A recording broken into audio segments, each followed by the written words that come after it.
Hello viewers, Assalamu alaikum. Today we are going to learn about the phylogenetic tree. What is the phylogenetic tree? First we have to know that what is phylogeny. It is the evolutionary history of a kind of organism. In phylogenetic studies, the most convenient way to study the evolutionary relationship among a group of organisms is through the illustration of phylogenetic tree. When we are going into the detail of the phylogenetic tree, we will learn that it's a two-dimensional graph that shows the evolutionary relationship between the organism or the species, okay, from the various organisms. And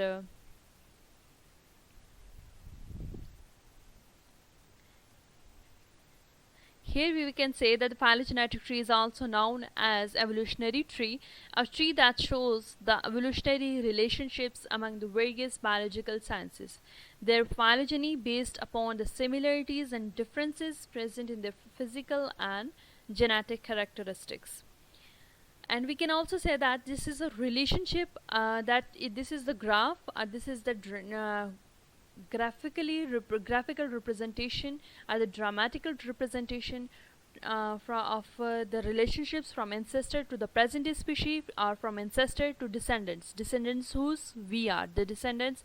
If we consider our grandparent as our ancestor, then who are their descendants, like our parent, okay, our parent and our aunt, uncle, and after that our cousins, and we are their descendants.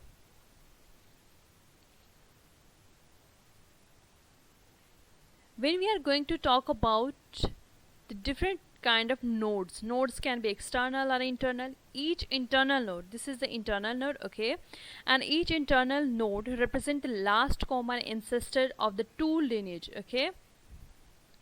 And external node is also known as the terminal node. This is the external node, and this is also known as the terminal node, okay, at the outgroup. And it represents the tip of the tree, because it's like this is the root node, and this must be from starting from the end, and the external node must be collapsed at the first, okay. So we can say it represents the tip of the tree. And node correspond to species, organisms, or sequences. And branches can maybe internal, okay, or external. Internal branches are internodes, connect two nodes. This is the internal node that connect the two nodes, this one and this one, taxon A and taxon B, where the external node connect a tip and a node, okay. So here we can say that this is the taxon A, taxon B, C, D, and E, and these are the taxons. You can also specify here the organisms, are the any species. Fine, you can take example of pigeons, sparrows, and their further species, buffaloes, and so on. When we are talking about the common ancestor, we can say that the C have a common ancestor of this, okay. We can call them it as F, okay, and A and B have the common ancestor F, and D and E have common ancestor F, okay.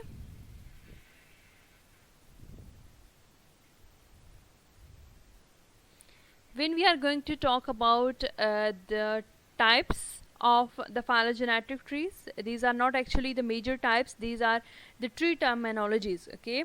These may be the cladogram, dendrogram, phylogram, phylogenetic network, and the spindle diagram. When we are talking about the unscaled and the scaled branches, the main difference between these two branches are that the unscaled branches haven't show or measure any kind of dissimilarity between the respective species, okay. So that's, we can say that these are the cladistic trees, are the cladograms. Are the diagrams with the scaled branches, they provide information about all the dissimilarity that are present between the species, okay, and they can also known as the phylogram.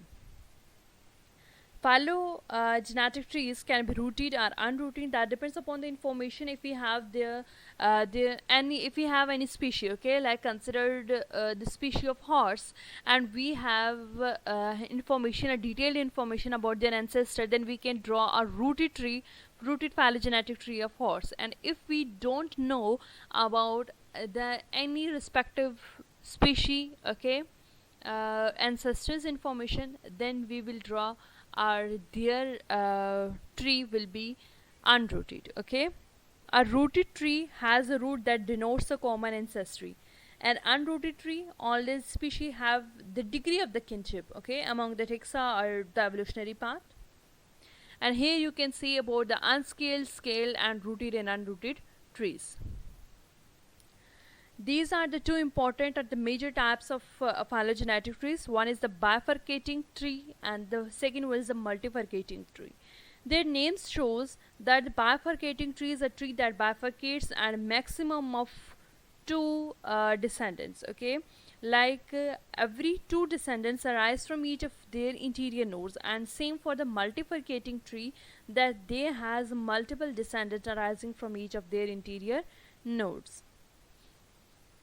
When constructing a phylogenetic tree, researchers may identify different kind of their features, okay, that are shared by the some species and not by others, okay. So their similarity and their phylogenetic trees that based upon their the shared characteristics, okay.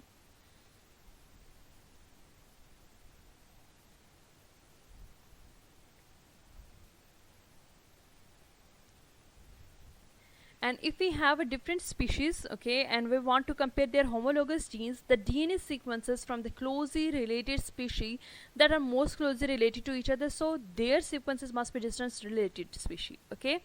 If we are going to talk about the changes in the sequences, then we must not be confused about the transition and transversion term.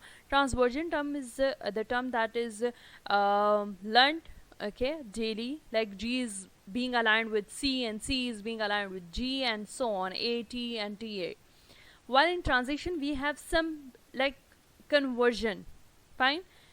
We have A nucleotide with T in case of DNA, and in case of RNA we have a combination of A to U, okay, uracil kind of instead of thymine.